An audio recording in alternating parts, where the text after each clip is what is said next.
देखिए, ये तैयारी जो है वो एक लंबा प्रोसेस है और मैं जो चीज़ें बता रहा हूँ वो पेरेंट्स के लिए भी उतनी ही इंपॉर्टेंट है जितना कि स्टूडेंट्स के लिए है। एक बहुत इंपॉर्टेंट चीज़ है, हम लोग हमेशा कंफ्यूज होते हैं that parenting is all about comforting the people, comforting the childrens. Comfort आपको नहीं देना है, क्योंकि अगर आपने देखा हो नीम के पेड़ से जब कोई निमोली गिरती है और वो निमोली अगर नीम की छांव में ही हो तो कभी वो पेड़ नहीं बन सकती। पेड़ बनने की शर्त यह है कि उसको धूप सहनी पड़ेगी, बारिश झेलनी पड़ेगी, सूखा झेलना पड़ेगा, क्योंकि ऐसा कहा जाता है ना कि जिन पौधों को अक्सर संभाल के रखा जाता है वो कभी वृक्ष नहीं बन पाते। जितने लोग फॉर्म भरते हैं, चाहे वो यूपीएससी का हो, चाहे वो एसएससी का हो, चाहे वो जेईई का हो, नीट का हो, फॉर्म भरने वाले बहुत सारे हैं, शुरुआत बहुत लोग करते हैं, लेकिन फिनिश करने की औकात बहुत कम लोगों में होती है। आप चाहे 3 घंटे पढ़ रहे हो, लेकिन उस 3 घंटे के पढ़ने में जो शिद्दत होनी चाहिए, जो फोकस होना चाहिए, वो आपको 6 घंटे का, 9 घंटे का, 12 घंटे का आउटपुट दे सकता है, बशर्ते आप में शिद्दत हो। पता है, जब भी आप कुछ कर्म करते हो, कर्म की एक बहुत बड़ी खासियत है कि जो आपकी किस्मत में लिखा हुआ भी नहीं है, जो आपकी हाथों की लकीरों में भी नहीं है, लेकिन आप कर्म लगातार कर रहे हो, तो आप तकदीर से वो भी छीन लेते हो जो कभी आपके भाग्य में था ही नहीं, बशर्ते उसमें कंसिस्टेंसी हो।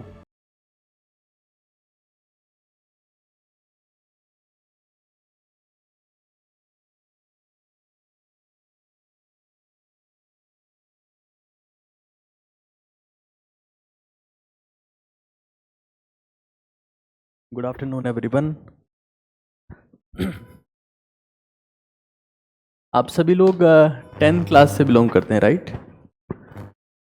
शायद हो सकता है कि हिमांशु सर थोड़ा सा ड्रॉपर ओरिएंटेड रहे, मुझे ऐसा फील हुआ, but I am thankful to him कि उन्होंने बहुत अच्छी अच्छी बातें आपको बताई। और 10th में पास होने की उम्मीद मैं सभी से कर सकता हूँ।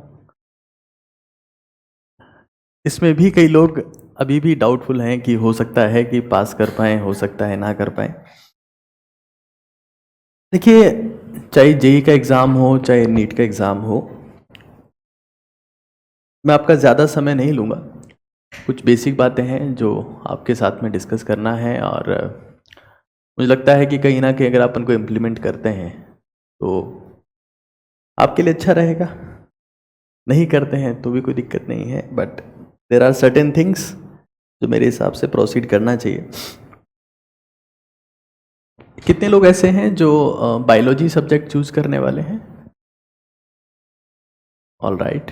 और बाकी मैथमेटिक्स वाले हैं? कोई आर्ट्स वाला तो नहीं है इधर? ठीक है, गलती से आ गया हो इन केस, ठीक है भाई।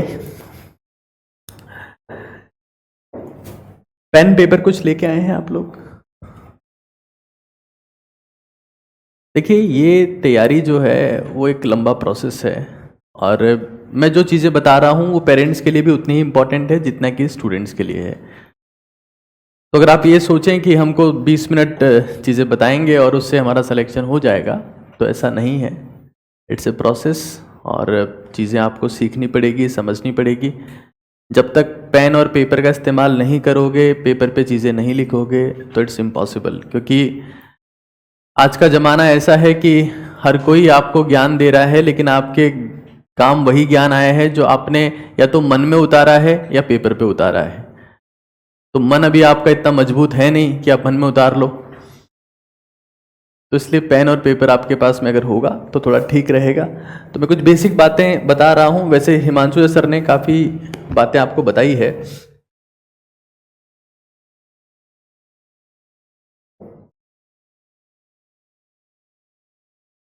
जेईई एंड नीट प्रिपरेशन की बात हम लोग कर रहे हैं।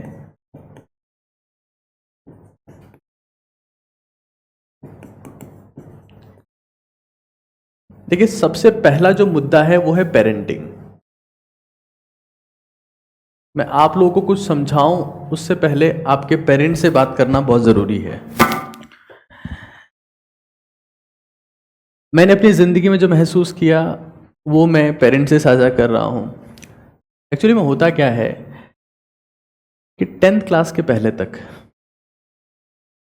पेरेंट्स ने आपकी लाइफ में या आपके लिए इतना खर्चा नहीं किया होता है। ना आपकी फीस इतनी होती है, ना आपसे एक्सपेक्टेशंस इतनी होती है। लेकिन जब 10th क्लास पास कर लेते हैं, जैसे मैं आपको बताता हूँ, मैं एक वक्त गांव में रहता था, और 9th क्लास में जब मैंने स्कूल अपनी चेंज करी तो मैं शहर में आया। तो जब मैं शहर में आया तो मुझे गांव के लोग कहने लगे कि भाई ये तो शहर में पढ़ने जाता है, ये तो पता नहीं क्या बनेगा। जैसे आप 10th के बाद में जब आप अपनी स्ट्रीम चूज करते हो कि यार मुझे IITian बनना है या मुझे डॉक्टर बनना है, तो आपसे आपके पेरेंट्स की एक्सपेक्टेशन होती है और साथ में आपके रिलेटिव्स, आपके फ्रेंड्स, आपके फैमिली मेंबर्स की भी एक्सपेक्टेशन होती है। वो आपको बोलना शुरू कर देंगे, और डॉक्टर साहब कैसे हो। हाँ, तो it causes a certain pressure, certain stress. और पेरेंट्स आप में इन्वेस्टमेंट कर रहे हैं तो वो भी आपसे उम्मीद करते हैं कि भाई कितना पढ़ रहा है, नंबर क्यों नहीं आ रहे, एंड सो ऑन। तो सबसे इंपॉर्टेंट चीज जो मेरे हिसाब से पेरेंट्स को इम्प्लीमेंट करनी चाहिए, और मुझे लगता है कि एक बहुत इंपॉर्टेंट चीज है, हम लोग हमेशा कंफ्यूज होते हैं that parenting is all about comforting the people, the comforting the childrens. अपने बच्चों को सुविधाएं दे दो, यही पेरेंटिंग है। Parenting is just opposite of this. जब मैं पेरेंटिंग की बात करता हूं तो parenting is directly proportional to respect inverse to the comfort. Comfort आपको नहीं देना है, क्योंकि अगर आपने देखा हो, नीम के पेड़ से जब कोई निम्बोली गिरती है और वो निम्बोली अगर नीम की छांव में ही हो तो कभी वो पेड़ नहीं बन सकती। पेड़ बनने की शर्त यह है कि उसको धूप सहनी पड़ेगी, बारिश झेलनी पड़ेगी, सूखा झेलना पड़ेगा। क्योंकि ऐसा कहा जाता है ना कि जिन पौधों को अक्सर संभाल के रखा जाता है वो कभी वृक्ष नहीं बन पाते। तो कंफर्ट आपको नहीं देना है, रेस्पेक्ट देना। और रेस्पेक्ट का मतलब ये नहीं है कि सुबह आपका बच्चा उठा और आप उसको दंडवत नमन कर रहे हैं कि जी हुजूर आइए, ये नहीं है रेस्पेक्ट। रेस्पेक्ट जस्ट मीन्स कि आप उनकी चॉइसेस का, उनके डिसीजंस की वैल्यू कर रहे हैं। आज जब हम लोग बात कहते हैं कि बच्चा बहुत स्ट्रेस में है, बहुत परेशानियां हैं उसे, लगभग हर शहर में बातें होती है, उसमें 99% जिम्मेदारी, ये रिस्पॉन्सिबिलिटी उस बच्चे के रिश्तेदारों की, उस बच्चे के दोस्तों की, उस बच्चे के बुआ जी की, उस बच्चे के माँ बाप की है, क्योंकि वो टॉन्ट मारते हैं। और ऐसा जो बच्चे अब 10th से 11th में आएंगे उनको महसूस होना शुरू हो जाएगा, क्योंकि ये सब फेजेस में देख चुका हूं अपनी लाइफ में।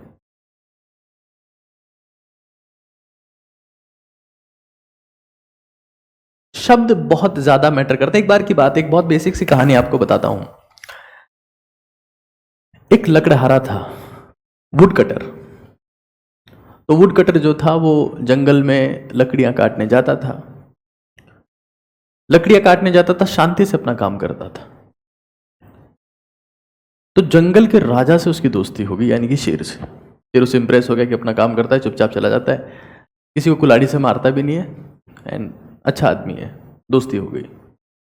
जब जंगल के राजा से दोस्ती हो गई तो जंगल का हर एक जानवर लकड़हारे को सपोर्ट करने लगा, क्योंकि जब राजा आपका दोस्त है तो हर जानवर को सपोर्ट करना ही पड़ेगा। हाथी उसकी लकड़ियां लेके जा रहा है, बाकी सब जानवर सपोर्ट कर रहे हैं, कोई उसको तंग नहीं कर रहा है।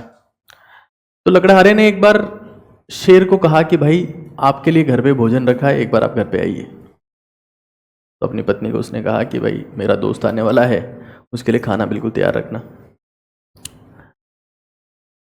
वो दिन आ गया और शेर जो है वो दूर से आता हुआ दिखा, तो लकड़हारे ने अपनी पत्नी को बताया कि ये मेरा दोस्त है, आ रहा है। बोले ये जानवर तुम्हारा दोस्त है, ये खूनी, ये दरिंदा आपका दोस्त है? तो शेर ने बात सुन ली और वो चला गया बिना कुछ खाए, दूर से ही लौट गया। अगले दिन लकड़हारा फिर जंगल में पहुंचा तो शेर बहुत गुस्सा है, लकड़हारा उससे नजरें नहीं मिला पा रहा, वो नीचे देख रहा है। तो शेर ने कहा कि एक काम करो कि जो कुल्हाड़ी तुम्हारे हाथ में है इससे मेरी पीठ पे वार करो,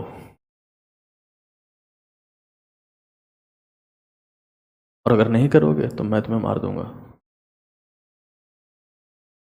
तो लकड़हारा कांपता हुआ उसके पीठ पे कुल्हाड़ी चला देता है, फिर वहां से चला जाता है चुपचाप। 6-7 महीने बाद वो वापस मिलते हैं, और अब की बार शेर उसे कहता है कि बताओ कि तुमने कुल्हाड़ी कहां मारी थी। एक बार देखो देखिए वो घाव है क्या, तो वहां देखता है तो उसको वहां घाव नहीं मिलता है। फिर कहता है लेकिन मुझे अभी तक तुम्हारी वो पत्नी के शब्द याद हैं जो उसने कहा था कि ऐसा घटिया दरिंदा तुम्हारा दोस्त है। तो कहीं ना कहीं जो हथियार होते हैं उनके घाव भर जाते हैं, लेकिन शब्दों के घाव कभी नहीं भर पाते। तीर खंजर तलवार और कुल्हाड़ी आपस में लड़ रहे थे कि कौन सबसे बड़ा घाव पैदा करता है, और शब्द पीछे बैठे बैठे मुस्कुरा रहे थे। क्योंकि ऐसा होगा, ये तैयारी आसान नहीं है दोस्त। इसमें मार्क्स आपके कम भी होंगे, आपका स्ट्रेस वाला फेज भी आएगा, आपको परेशानियां भी होगी, क्योंकि मैं आप में हवा नहीं भरना चाहता हूं। मैं आप में हवा भर दूं और उड़ने लगो कि बेटा बस आप आ गए हो, 2 लाख रुपए हमें दो, फटाफट से अभी आपका सिलेक्शन कराते हैं। ये बातें मुझसे नहीं होती। कोचिंग का योगदान सिर्फ 10% है। 90% रिस्पॉन्सिबिलिटी बच्चे की है और पेरेंट्स की है। We can guide you, we can teach you, we can mentor you, लेकिन अगर आप ही फोकस नहीं है, आप ही कॉन्सेंट्रेटेड नहीं है, आपके घर का माहौल ठीक नहीं है, अगेन रिपीट कर रहा हूं मेरे वर्ड्स, क्योंकि बहुत सारे बच्चे मेरे पास में ये परेशानियां भी लेके आते हैं, तो आपके सिलेक्शन की संभावनाएं कम हो जाती है। तो पेरेंटिंग, देखो मुझे याद है जब मैं तैयारी कर रहा था, मैंने जलन मेडिकल कॉलेज से एमबीबीएस किया, अजमेर से ही, 2011 बैच से।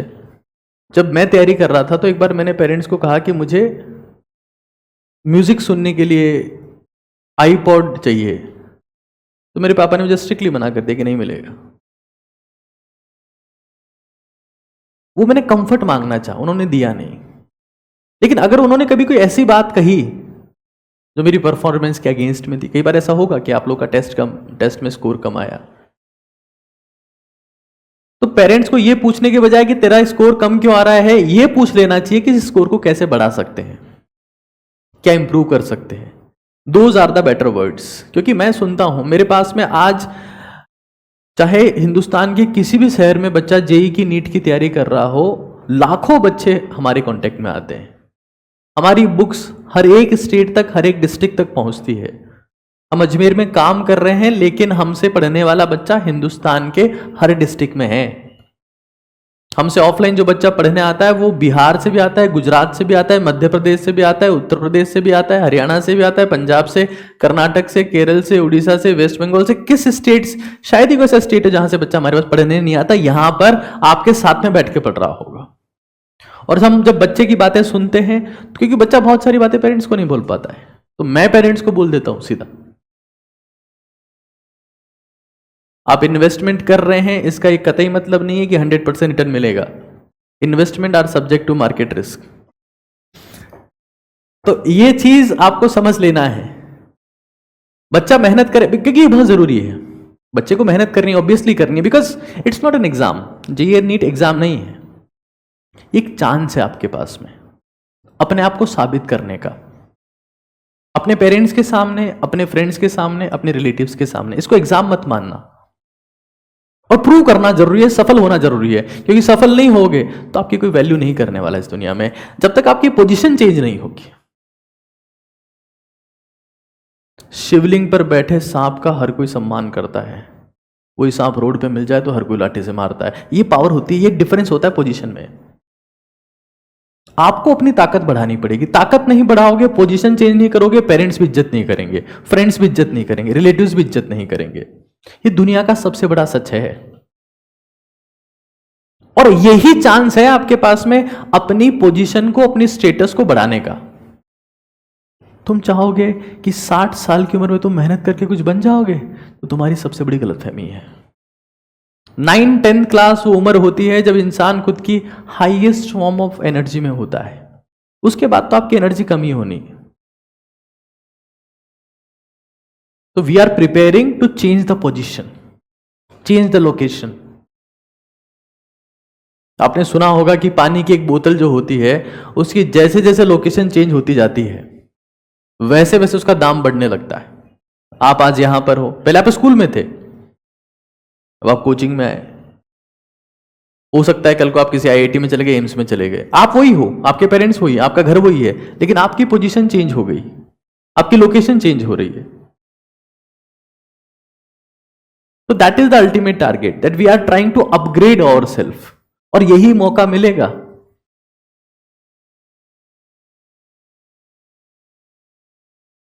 ऐसा नहीं है कि सर ने आपको समझाया था, आप मेरे से ऐसे गुस्से में बात क्यों कर रहे हो, मैं पढ़ूंगा तो पढ़ूंगा और नहीं पढ़ूंगा। दुनिया पढ़ा देगी दोस्त आपको, मत पढ़ो। भारत में 145 करोड़ लोग हैं और यहां सिर्फ कंपटीशन है।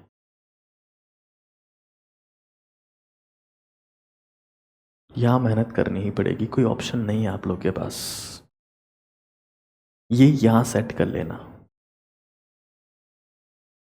और ये 2 साल तुम्हारी जिंदगी में फाइटिंग के साल हैं, सबसे इंपॉर्टेंट साल हैं। अभी नहीं कर पाए, हो सकता है बाद में कर लो, लेकिन वो वाली बात नहीं रहेगी। क्योंकि मुझे पता है जब मैंने एग्जाम क्रैक किया तो मेरे कॉन्फिडेंस में, मेरे कंसंट्रेशन में, मेरे एंथुजियाज्म में कितना डिफरेंस आया। कि जब आप 25 लाख, जैसे सर बता रहे थे 25 लाख में, जेई में 15 लाख, तब 15 लाख 25 लाख लोगों का बीट करके आते हो तो आपका कॉन्फिडेंस एक अलग ही लेवल का रहता है। पेरेंट्स भी आपकी रिस्पेक्ट करते हैं कि हाँ इसने कुछ किया है। तो भाई ये एक इंपॉर्टेंट चीज़ है और ये चीज़ सब लोगों को पता होनी चाहिए, ये मैं आपको बता देता हूं। एक चीज जो इतनी इंपॉर्टेंट है कि आप के जो अचीवमेंट्स है इन 2 सालों में, आप क्या कर पाओगे क्या नहीं कर पाओगे, वो थोड़े से कहीं ना कहीं आपके सेक्रीफाइसेस के ऊपर डिपेंड करेंगे। सर भी बता रहे थे कि आपको हर एक चीज़ छोड़ देनी है, फेस्टिवल छोड़ देना है, शादी छोड़ देनी है, सिर्फ खुद की शादी में जाना है, जो भी है नहीं आप लोगों की, काफ़ी लेट है मेरे हिसाब से, क्योंकि एक ही शादी ऐसी है जो आपके बिना नहीं हो सकती। कौन सी? बुआ की, आपकी खुद की। बाकी तो हो सकती, तुम जाओ ना जाओ कोई फर्क नहीं पड़ेगा। तो सेक्रीफाइसेस और inverse to the devices.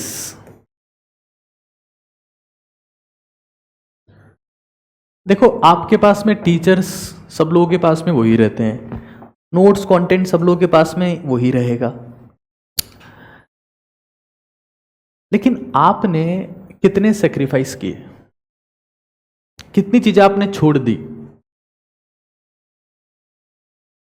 Ramayan अगर आपने पढ़ी हो तो उसमें एक बहुत सिंपल सी बात है और वही रामायण का सार है। बाकी सब तो चौपाई है, श्लोक है और ना जाने क्या क्या है, लेकिन रामायण का सार एक ही लाइन है कि राम वनवास गए थे श्री राम बनने के लिए। अगर राम वनवास नहीं जाते तो भगवान श्री राम नहीं बन पाते। ये रामायण का सार है, उसका सीधा मतलब है सेक्रीफाइस। रामायण में राम को देखा प्रणाम कर लिया, उससे कुछ होने वाला नहीं है। सेक्रीफाइस। हमारी उम्मीद होती है ना कि 21 रुपए का प्रसाद चढ़ा दो, उसके बाद में 21 लाख रुपए मांग लो, चादर चढ़ा दो, रजाई मांग लो, लड्डू चढ़ा दो, 56 भोग मांग लो। राम से आप एक ही चीज सीख सकते हो, सेक्रीफाइस, त्याग। और तुम अगर यहां पर आ गए, उसके बाद तुम्हें मोबाइल भी चाहिए, तुम्हें लैपटॉप भी चाहिए, तुम्हें टैबलेट भी चाहिए, तुम्हें सब कुछ चाहिए, और फिर तुम पढ़ भी लोगे, तुम्हारी गलतफहमी है। तुम्हारा इंस्टाग्राम पे अकाउंट है, तुम्हारा फेसबुक पे अकाउंट है, तुम्हारा यूट्यूब तुमको दिन रात चलाना है, तुम्हें सारे वेबसाइट चलानी है, और फिर तुम ये सोच लो कि हम जेई और नीट भी फोड़ देंगे। तो भाई आज ही बेटर है अपना सब्जेक्ट चेंज करो, आर्ट्स कॉमर्स लो और रेस्ट करो। ये नहीं हो पाएगा, इधर कोई एक चीज चूज करनी पड़ेगी। डिवाइसेस जितने बढ़ते जाएंगे तुम्हारी लाइफ में, सिलेक्शन के चांसेस, आपकी बेटर परफॉर्मेंस के चांसेस कम होते जाएंगे। तो आप में से शायद अभी तो सब लोग ऐसे होंगे जिनके पास में मोबाइल फोन्स होंगे। में भी कितने लोगों के पास मोबाइल फोन्स हैं? नहीं, इज्जत की बात है, हाथ थोड़ा ऊपर खड़ा करो, ऐसे क्या बात है यार। हाँ बिल्कुल, बहुत बढ़िया। तो अब अगर आप अपने ऊपर एहसान करना चाहें तो उस मोबाइल फोन को अपने पेरेंट्स को दे सकते हैं। वो पेरेंट्स के ऊपर एहसान नहीं होगा, ये तुम्हारी गलतफहमी है। ये बिल्कुल वैसा ही है कि आप लोगों को लगता है कि राम अगर वनवास चले गए तो उन्होंने कैकेयी के ऊपर एहसान किया या भरत के ऊपर एहसान कर दिया, खुद के ऊपर एहसान किया।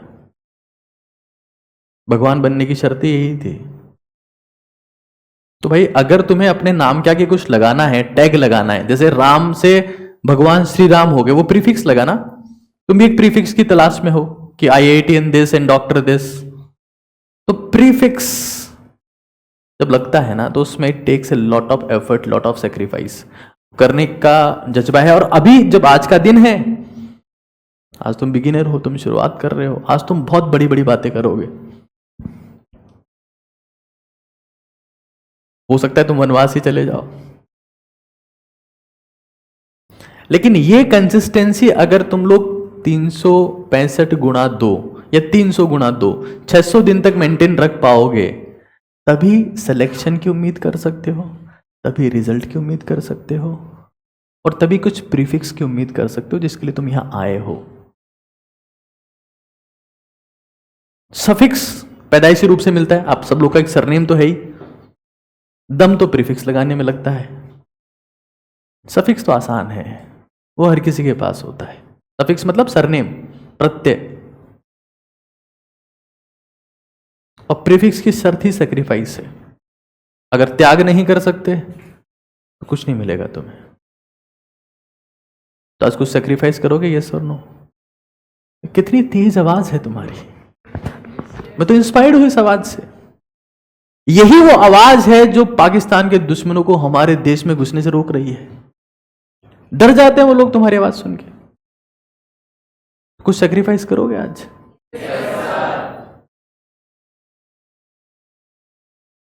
तुम लोग जवानी में तुम्हारे हालात ऐसे हैं, मतलब जिन लोगों की आवाज से धरती कांपनी चाहिए वो खुद कांप रहे हैं। उस AC कम करा दो, तेज चल रहा है। कुछ सेक्रीफाइस करोगे, यस और नो? देखो क्या होता है कि इस दुनिया में बिगिनर्स बहुत सारे हैं, शुरुआत करने वाले बहुत सारे हैं। जितने लोग फॉर्म भरते, चाहे वो UPSC का हो, चाहे वो SSC का हो, चाहे वो JEE का हो, नीट का हो, फॉर्म भरने वाले बहुत सारे हैं। शुरुआत बहुत लोग करते हैं, लेकिन फिनिश करने की औकात बहुत कम लोगों में होती है। कोई किस चक्कर में फंस जाएगा, कोई किस चक्कर में फंस जाएगा, कोई किस चक्कर में फंस जाएगा। अब यहाँ पेरेंट्स बैठे हैं, वरना मैं आपसे और रियल टॉक करता, हालांकि वो मैं करूंगा कुछ टाइम बाद में। पेरेंट्स की प्रेजेंस से मुझे कोई फर्क नहीं पड़ता है।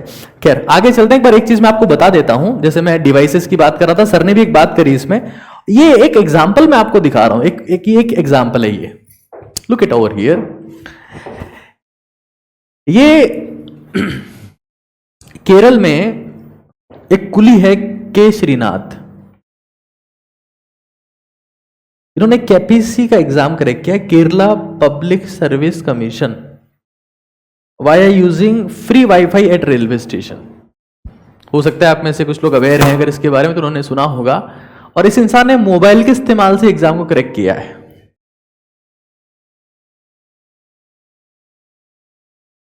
अब कैसे क्रैक किया वो बता देता हूं। इस मुद्दे के ऊपर मैंने मेरी टेड टॉक ली थी। टेड एक प्लेटफॉर्म है, अमेरिका बेस्ड प्लेटफॉर्म है, उस पर मेरी टेड टॉक हुई थी और इसी मुद्दे पर मैंने डिस्कशन किया था।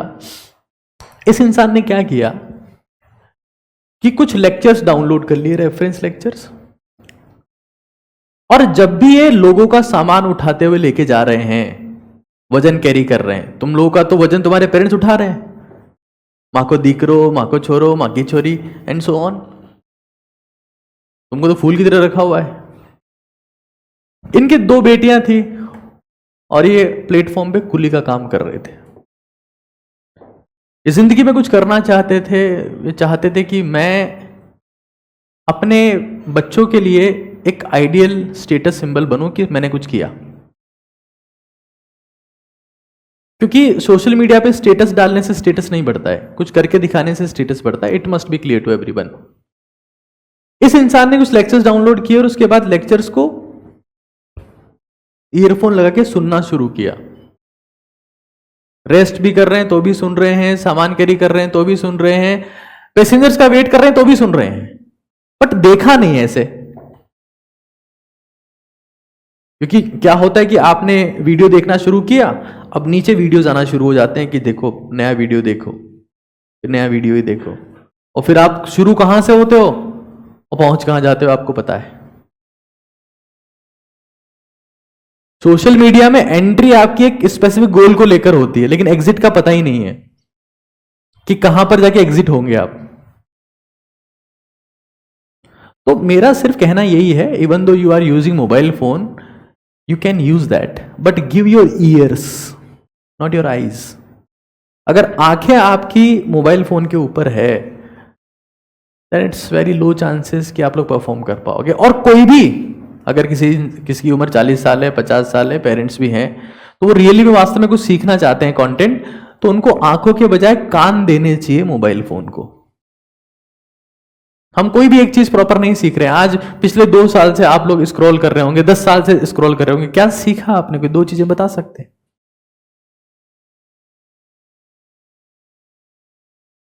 तो मैं हमेशा कहता हूं कि मोबाइल फोन के ऊपर उंगलियां फिसलने से नहीं, पूरे दिन पेन चलाकर उंगलियां पिचकने से रैंक आता है। तो डिवाइसेस का सेक्रीफाइस सबसे बड़ा हो सकता है। आपको संन्यास नहीं लेना है, वनवास नहीं जाना है, कमंडल नहीं लेना है, अपने कपड़े उतार के नहीं फेंकने हैं। आपको सिर्फ और सिर्फ जो आपकी डिवाइसेस हैं उनको साइड में कर देना है। नागा साधु बनने की आपको कोई जरूरत नहीं है। और ये आपका खुद के ऊपर एहसान होगा। लोगों से मिलते रहोगे, खत्म हो जाओगे। इस चीज को अपने दिमाग में सेट करिएगा, because this is very important. एक और चीज मैं आपको बता देता हूं, then I will finish my things, क्योंकि इतना कुछ बोल दिया गया है मेरे हिसाब से। तो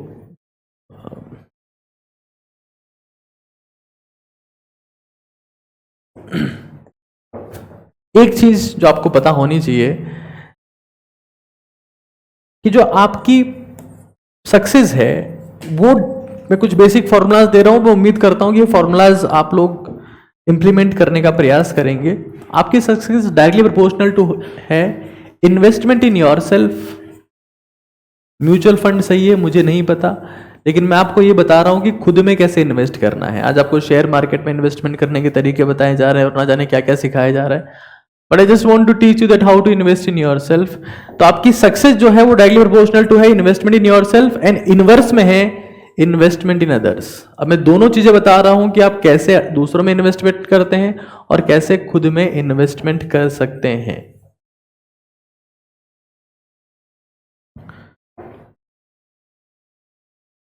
मूवी नहीं चल रही है, नोट डाउन करना है।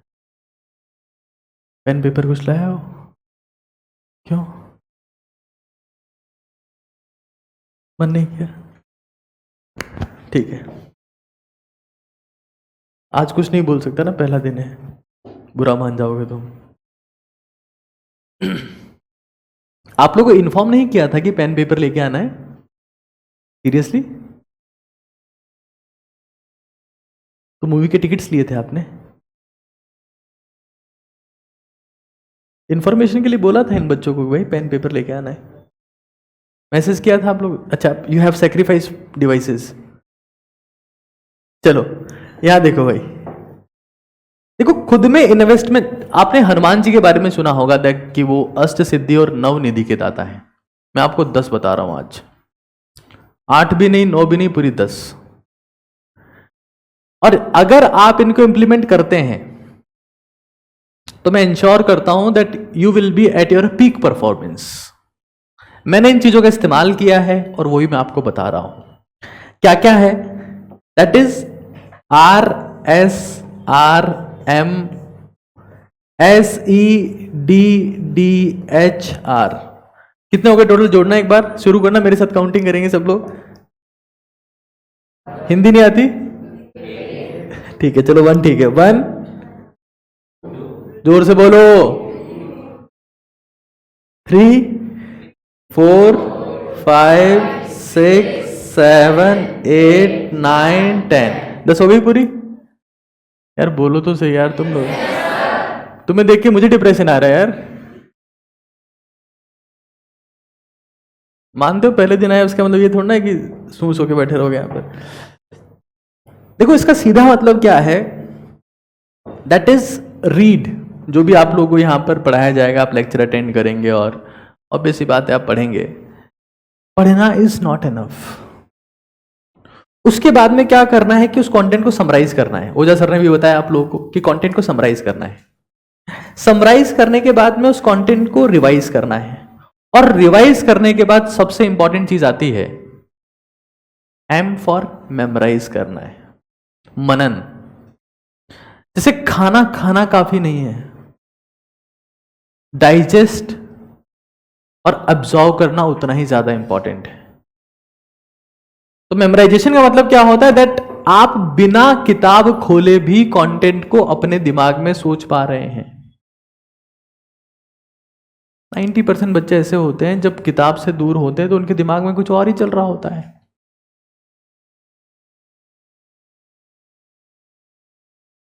आप अपने कमरे में जाके बैठ गए पढ़ने के लिए, और जब आप पढ़ने गए तो कमरे को बंद करने के बाद में आप वहां कितनी मेहनत कर सकते हैं, कितना हार्डवर्क कर सकते हैं, that will decide your future. Parents के सामने आप दिखा रहे हैं, फ्रेंड्स के सामने आप दिखा रहे हैं कि आप बहुत बड़े पढ़ाकू हैं, but in real you are just showing off. और शो ऑफ वाले बच्चे बहुत ज्यादा हो गए हैं आजकल। Mamma please don't disturb me, मुझे पढ़ना है। No no no, don't come here, don't come here, please go out. No no, I will study. And they just showing off every time unnecessarily. That doesn't make any sense. आपको फर्क ही नहीं पड़ना चाहिए कि आपके आसपास का माहौल क्या है। नहा भी रहे हो तो भी दिमाग में कंटेंट चल रहा है, खा भी रहे हो तब भी कंटेंट चल रहा है। ये प्रैक्टिस करनी है। अब आपको कई मूर्ख लोग ये कहेंगे कि इतना पढ़ेगा तो पागल हो जाएगा। ऐसा कुछ होता नहीं है। पागल वही लोग होते हैं जिनके दिमाग में नेगेटिव थॉट्स चलते हैं कि मेरे साथ ऐसा हो जाएगा, मेरे साथ वैसा हो जाएगा, ये मेरे साथ बुरा कर देगा, वो मेरे साथ बुरा कर देगा, इसलिए वो दोनों को मारने के लिए पत्थर फेंकने लगता है।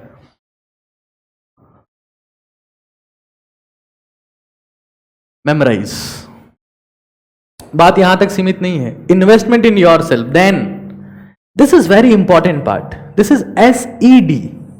आज दुनिया में दो टाइप के लोग हैं, एक वो जो SAD है यानी कि सैड है, दूसरे वो जो SED में इन्वेस्टमेंट करते हैं, स्लीप, एक्सरसाइज एंड डाइट। इस गलतफहमी में मत जीना, क्योंकि मुझे पता है आपको पेरेंट्स मोटिवेट करेंगे कि बेटा हमारे समय में हम मोमबत्ती में पढ़ते थे, बेटा दिया जला जला के हमने कितनी रातें काली करी है बेटा, और 2 घंटे सोते थे। उनकी बातें मत सुनना। 7 घंटे कम से कम सोना, क्योंकि पेरेंट्स इस बात को सुन रहे हैं, मैं तो खुलेआम कहता हूं 7 घंटे पूरे सोना, और भी बहुत टाइम है पढ़ने के लिए। अगर तुम पेरेंट्स की बात मान लोगे कि बेटा हम दिए में पढ़ते थे, तो काजल लगा के उठोगे। इस बात को समझ लेना है हमें। अननेसेसरी ओवर हाइप्ड मोटिवेशन नहीं लेना है। माना उस वक्त लाइटें नहीं थी, कनेक्शन नहीं थे। आज सब लोग पापा लाइट्स में पढ़ रहे तो मैं क्यों ना पढ़ूं, खत्म बात, इट्स सिंपल।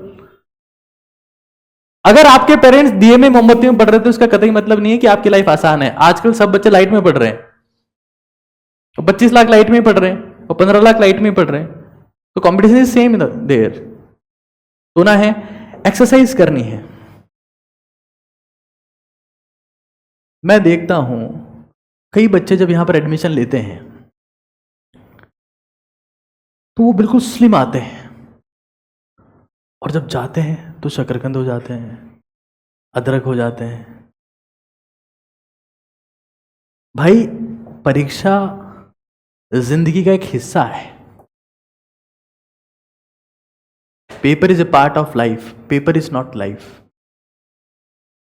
अपने शरीर का सबसे पहले ध्यान रखना। एक बहुत ही अजीब बात आपको बताता हूं, हो सकता है आपको बुरी लगे, और लगेगी मुझे पता है, इसलिए बता रहा हूं। किसी भी इंसान को हम कब जला देते हैं, कब दफना देते हैं, मर जाता है। इसका एक और एस्पेक्ट है जो वो दुनिया के किसी काम का नहीं रहता। आप आज देखिए, अगर मान लो किसी के घर में, मेरा एक दोस्त था, जब मैं 12वीं क्लास में था, वो भी 12वीं क्लास में था, बोर्ड एग्जाम के वक्त उसका एक्सीडेंट हुआ, ट्रक उसके ऊपर से गुजर गया, उसको पैरालिसिस हो गया। पिछले साल उसकी डेथ हुई, तकरीबन 10-11 साल बाद। और मैं सच बता रहा हूं, लगभग हर कोई ये दुआ कर रहा था इससे पहले कि इनकी डेथ हो जाए तो अच्छा है, क्योंकि इनकी जिंदगी सुधर जाएगी। तुम अगर बीमार हो गए, तुम्हारे में अगर एनर्जी नहीं रही, तुम्हारे में अगर शक्ति नहीं रही, तुम्हारे में अगर लड़ने का जज्बा नहीं रहा, दुनिया सिर्फ तुम्हारे मरने की कामना करेगी। और तब दुनिया तुम्हें सपोर्ट करने आएगी, क्योंकि दुनिया वाले से मरे हुए को कंधा देते हैं, बाकी सब टांग खींचने के लिए। हम लोग तो पीएचडी हैं यार, पुल हिम डाउन, पुल हर डाउन, पीएचडी तो सबने कर रखा है। भारत में पैदा होती है पीएचडी तो हो जाती है, बाकी सब कोर्सेज तो बाद में। तो हमें इस चीज को समझ लेना है that energy is the most important aspect. अगर वो तुम्हारे में नहीं रहेगी, तुम एक्सरसाइज नहीं करोगे, तो फिर तुम्हारी कोई वैल्यू करने वाला नहीं है। आज तुम सोचो, हमारे देश के पीएम 73 साल के हैं तकरीबन। अगर वो इंसान किसी चुनावी सभा में संबोधित करते हुए खांस दे भाइयों बहनों, दुनिया वोट ना करे उसे। किसी इंसान को वोट नहीं मिलता है, एनर्जी को वोट मिलता है। किसी इंसान को सपोर्ट नहीं मिलता है, ताकत को सपोर्ट मिलता है। पद को सपोर्ट नहीं मिलता है, जो उसमें शक्ति है उसको सपोर्ट मिलता है। तुम्हें पता है ना कि गरीब आदमी पहाड़ से भी गिर गया, एक्सीडेंट भी हो गया, कुचला भी गया, कोई उसका हालचाल नहीं पूछेगा। अमीर आदमी, ताकतवर आदमी, कांटा भी चुभ गया, अरे सर क्या हुआ बताइए ना प्लीज। शक्ति को पूछ रहे हैं लोग। तो इसलिए मैं तुम्हें कह रहा हूं कि अगर तुम यहां पर हो तो अपनी फिजिकल स्ट्रेंथ पे भी उतना ही काम करना है जितना मेंटल स्ट्रेंथ पे करना है। वरना आजकल के बच्चे में देख रहा हूं, they have anxiety, they have obsessive compulsive disorders, OCDs, they have suppression, depression, compression.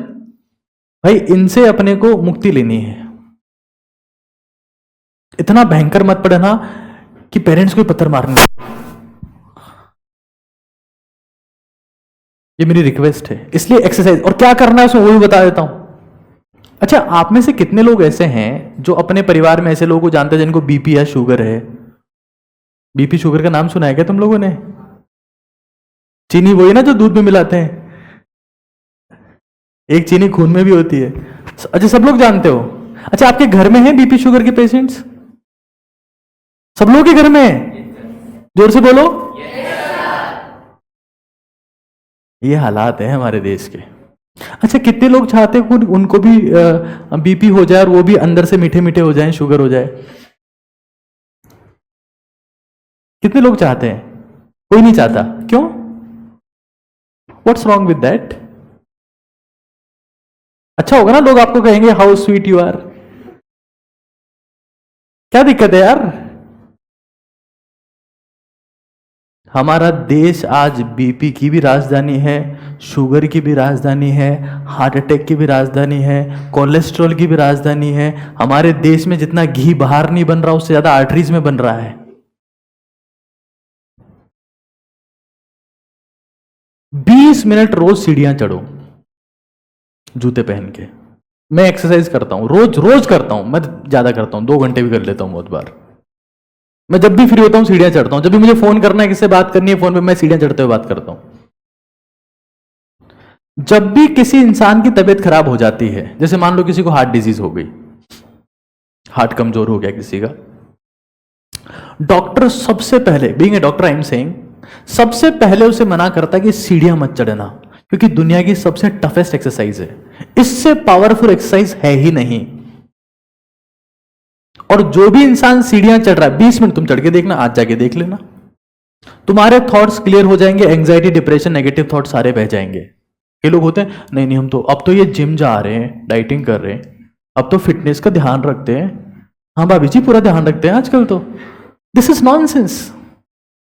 आपको एक डॉक्टर ने बताया और उसके बाद आपको आपकी परवाह हुई? मतलब इतने बड़े बेवकूफ हो कि आपको आपकी परवाह नहीं है। दुनिया को बताना पड़ रहा है कि अपनी परवाह कर, अपनी खैरियत का ध्यान रख। इससे बड़ी बेवकूफी क्या हो सकती है कि 50 साल की उम्र तक आपको यह होश नहीं कि मुझे अपना भी ध्यान रखना है। बंगले की चिंता है, अरे रहना तो शरीर में है। एक हाथ काट के पेरिस भेज दे घूमने, जाके आ जाओ, क्या हो जाएगा, कौन से मजे आ जाएंगे। 20 मिनट सीढ़ियां चढ़ो। तुम्हारे दिमाग के, तुम्हारे शरीर के जो अजीब अजीब थॉट्स हैं, क्योंकि तुम 10 से 11 क्लास में आ रहे हो, तुम्हारे हॉर्मोन्स अभी हाईएस्ट लेवल पर है और तुम्हारे में वो बदलाव आए हैं जिसके लिए तुम्हें पेरेंट्स भी कहते होंगे कि अब तो शीशा ज्यादा देखने लगा है, हेयर स्टाइल पे ध्यान देने लगा है, सजने संवरने लगा है। सीढ़ियां चढ़ो 20 मिनट कम से कम और 30 मिनट एटलीस्ट। पसीना बहाओ। पसीना एक तरीका है रोज ईश्वर को देखने का, क्योंकि ईश्वर पसीना ही है। बहा के देख लो, पता लग जाएगा।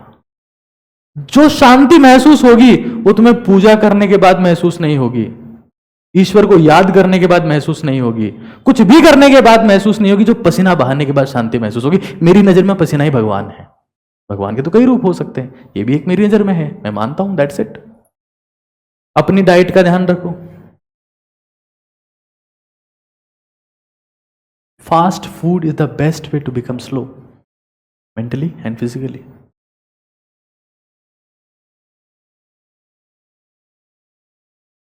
बस तुम फास्ट फूड तो नहीं खाते होंगे ना? सीरियसली कितने झूठे हो ना तुम लोग, पहले दिन झूठ बोल रहे हो, बदतमीज लोगों। कितने लोग, अच्छा मुझे है ना, मतलब पिज्जा के बारे में एमबीबीएस करने के बाद पता लगा, आप में से कितने लोग पिज्जा के बारे में जानते हैं पहले से?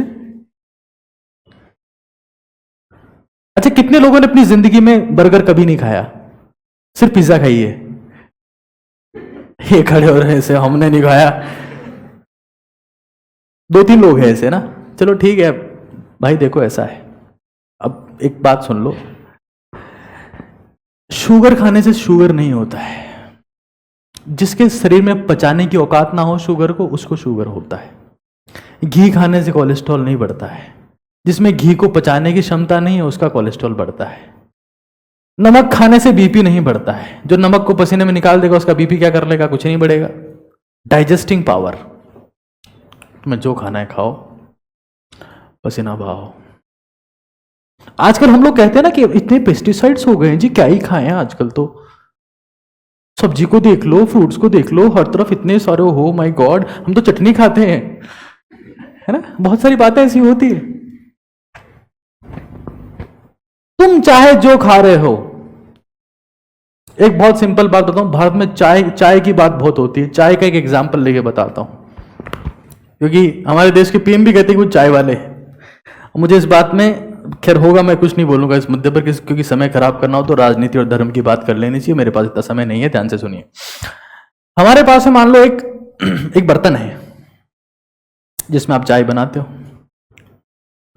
जब चाय बनाते हो हाथों हाथ धो देते हो, हाथों हाथ धो देते हो उसे।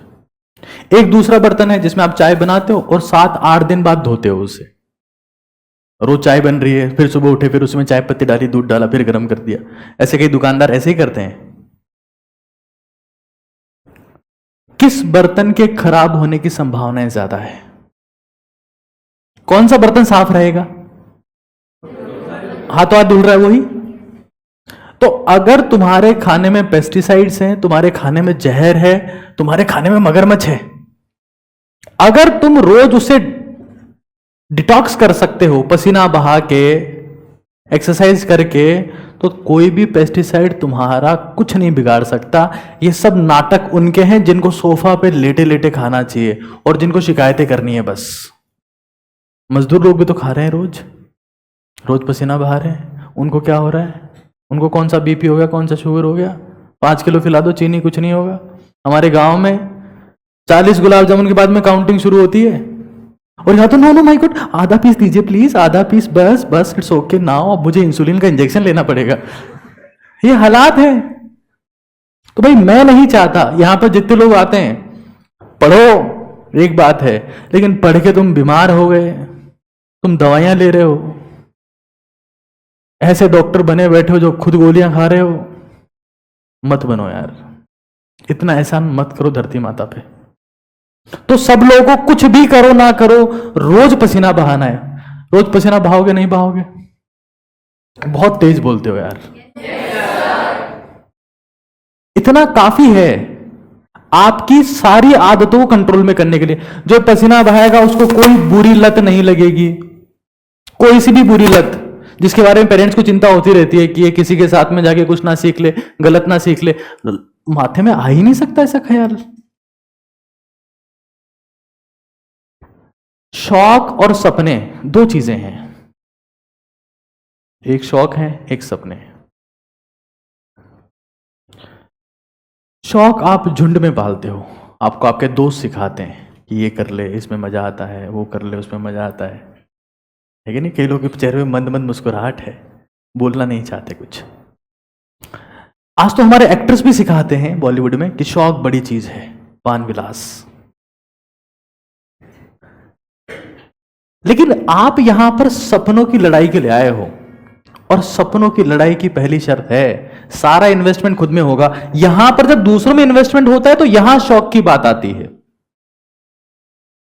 तुम आज अगर मेरे से कुछ सीख सकते हो आज के सेशन में, तो एक बात सीखना कि रोज पसीना बहाना है, बाकी सब चीजें अपने आप होती जाएगी। देखो जब तुम्हारे पैर चलेंगे, एक्चुअली में क्या हुआ, ह्यूमन इवोल्यूशन में, मानव उद्विकास में, बंदर थे पहले हम लोग, ऐसा पढ़ा है, 4 पैर हुए करते थे।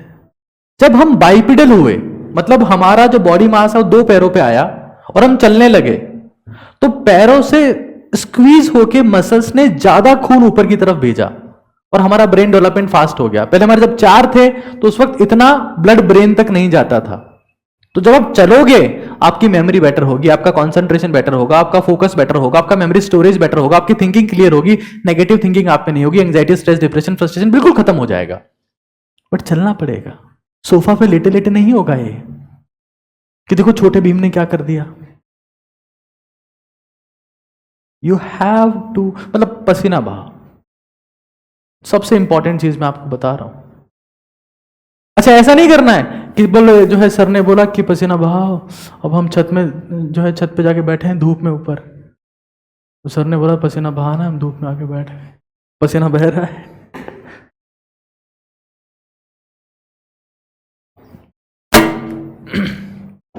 Diet, then we have deep breathing. आप में से कितने लोग ऐसे हैं जिन, जो आप लोग जस्ट बोर्ड एग्जाम्स देके आए, कितने लोग ऐसे जिनको घबराहट महसूस हुई ड्यूरिंग द एग्जाम, थोड़ा सा बेकार सा लगा, एंजाइटी सी हुई? How many of you?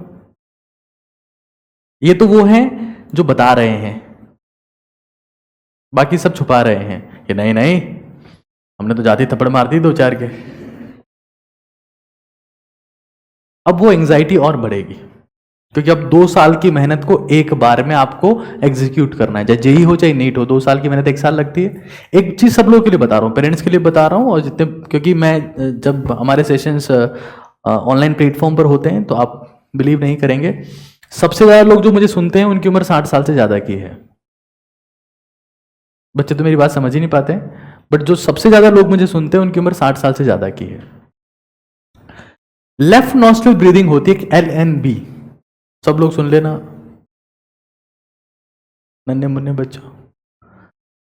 Left nostril breathing में क्या होता है कि आपको राइट नॉस्ट्रल बंद करना होता है, कुछ नहीं करना है, कोई झाड़ फूक नहीं करनी, तेज तेज सांस लेना और ये सब कुछ नहीं करना है, सिर्फ राइट वाले को बंद करके छोड़ देना है और लेफ्ट वाले से सांस लेनी है।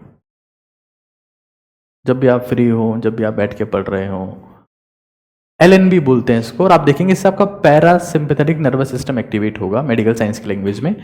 आप काम डाउन महसूस करेंगे, एंजाइटी, अननेसेसरी थॉट्स आपके कम हो जाएंगे, बीपी आपका ड्रॉप हो जाता है और आप ज्यादा क्लियर सोच पाते हैं और बिल्कुल शांत हो जाते हैं। और शांति पहली चीज है।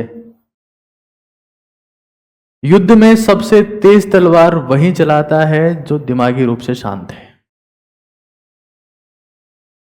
अगर आपको दिमाग बहुत तेज चलाना है तो शांत होना पड़ेगा। आपने देखा लट्टू को घूमता हुआ देखा है? जब लट्टू बहुत तेज घूम रहा होता है, टायर बहुत तेज घूम रहा होता है, तो लगता है रुका हुआ है। जो शांत है वही सबसे तेज है। जो घबरा गया वो कुछ नहीं कर सकता। महेंद्र सिंह धोनी के 2 वर्ल्ड कप जीतने का रीजन शांति है और कोई नहीं। विराट कोहली उससे बहुत टैलेंटेड है, रोहित शर्मा बहुत टैलेंटेड है, जीतता धोनी है। दिमागी रूप से शांत है, दिमाग काम करता है। बाकी लोग घबरा जाते हैं, निपट जाते हैं। जो घबरा गया वो तो गया। तो इसलिए कहा गया ना, जो डर गया वो मर गया। डर ही तो रीजन है। बीपी किसी को हो रहा है तो डर से हो रहा है, शुगर किसी को हो रहा है डर से हो रहा है, थायराइड हो रहा है, हाइपरटेंशन हो रहा है, सब सब डर से हो रहे हैं ये। राइट वाले को बंद करना, लेफ्ट से चलने तो शांति से। चिंताएं हैं और आज तक का नियम है कि कब किसी ने भी चिंता की है तो चिंता मिटी नहीं है, वर्तमान की शांति खत्म हुई है। Left nostril breathing. फिर उसके बाद में हाइड्रेशन। भाई पानी पीना है। हमारे ब्रेन का तकरीबन 70% हिस्सा जो है वो वाटर से बना हुआ है। Water is very important. और मैं अगर कहता हूं कि जिंदगी में अगर आपको अलार्म सेट करने हैं तो मेरे हिसाब से पानी पीने के अलार्म सेट करने चाहिए, क्योंकि 90% लोग पानी समय पे पीते ही नहीं है। और जो हेडेक होते हैं, माथा दुख रहा है, बहुत सारे लोग बोलते हैं हमारा सर दर्द होता है, लैक ऑफ 99% दुनिया में हेडेक का रीजन ये है कि आप पानी नहीं पीते हो। ये WHO की रिपोर्ट कहती है, मैं नहीं कह रहा हूं। वर्ल्ड हेल्थ ऑर्गेनाइजेशन कहता है कि जो हेडेक्स आपको हो रहे हैं 99% the reason behind that is lack of hydration. पानी प्रॉपर नहीं पी रहे हैं आप। और यही चीजें रिपीट करनी है। तो एक बार मुझे इसका मीनिंग बताएंगे please. R for very nice, S for R for M for S for then E for exercise, diet, deep breathing, hydration, and R for you have to repeat them continuously. ये रोज करना है। ऐसे नहीं एक दिन तो बहादुर सिंह बन गए और दूसरे दिन सब खत्म। पता है, जब भी आप कुछ कर्म करते हो, कर्म की एक बहुत बड़ी खासियत है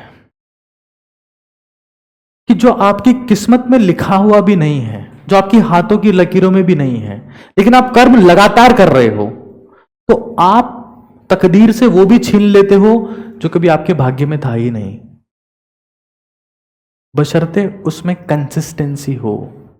क्योंकि यहां पर जब आप लोग यहां पर आ गए हैं तो मैं उस इंसान की वैल्यू ज्यादा करूंगा जो कंसिस्टेंट है, बजाय कि उसके जो इंटेलिजेंट है, जिसमें टैलेंट है। क्योंकि इस बात को याद रखना कि भारत में और पूरी दुनिया में 90% टैलेंटेड लोग भीख मांग रहे हैं। अगर तुम इस भरोसे आए हो कि हमारे 10th में 10 CGPA, हम तो स्कूल टॉपर है, तो इस गलतफहमी में मत जीना। मैं भी टॉपर हूं स्कूल का, और यहां जितने टीचर्स तुम्हें बैठे के टीच करेंगे वो सब टॉपर है। कोई भी ऐसा नहीं जो है लास्ट रैंक करता और तुम्हें टीच कर रहा है। यहां सब टॉपर ही आते हैं, पढ़ाने भी और पढ़ने भी। तो अगर तुम कंसिस्टेंट हो,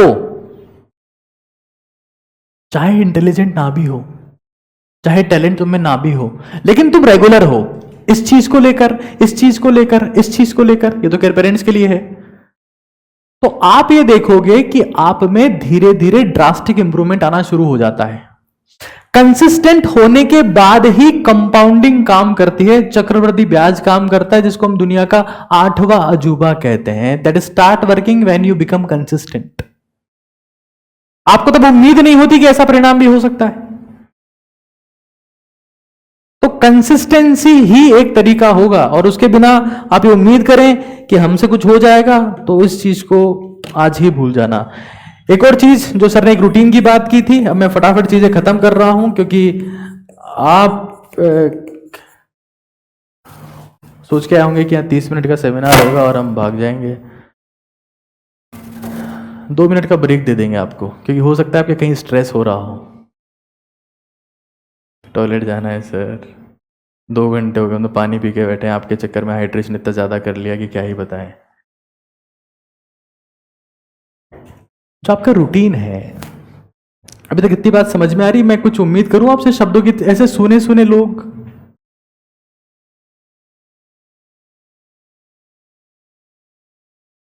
कंसिस्टेंट बनना है कि इंटेलिजेंट? वाह, कितने दोनों क्यों नहीं बन सकते?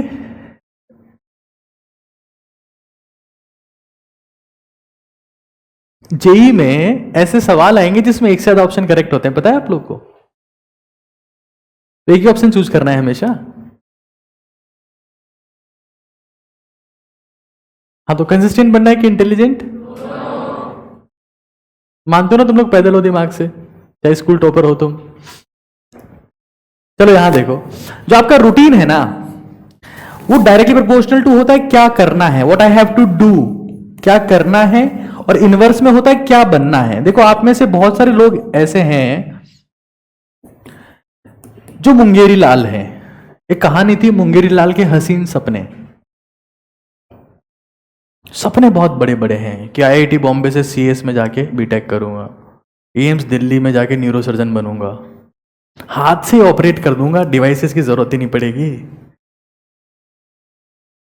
बाकी जो काम रहा है वो साउथ की मूवीज ने पूरा कर दिया है कि इसका हार्ट लूंगा और दूसरे का हार्ट यूं बाहर निकाल और ये अंदर, कार्डियो सर्जन, है ना? क्या बनना है वो प्रोसेस लंबी है, चाहे वो आईआईटीज वाली हो, चाहे वो मेडिकल वाली हो, it's long process. The important aspect is, जो आपको समझ लेना है और इंप्लीमेंट भी करना है, इज दैट क्या बनना है इज वेरी सेकेंडरी एस्पेक्ट। इसके बारे में ज्यादा मत सोचना, मात खा जाओगे, बहुत तगड़ी मात खा जाओगे। क्या करना है दैट इज वेरी इंपॉर्टेंट। और सर ने भी बताया कि DWAR, सर ने इसके बारे में काफी आपको चीजें बताई, रोज लिखनी है सब लोगों को। खाओ कसम की रोज लिखोगे? देखो बोला ही नहीं जा रहा है इनसे।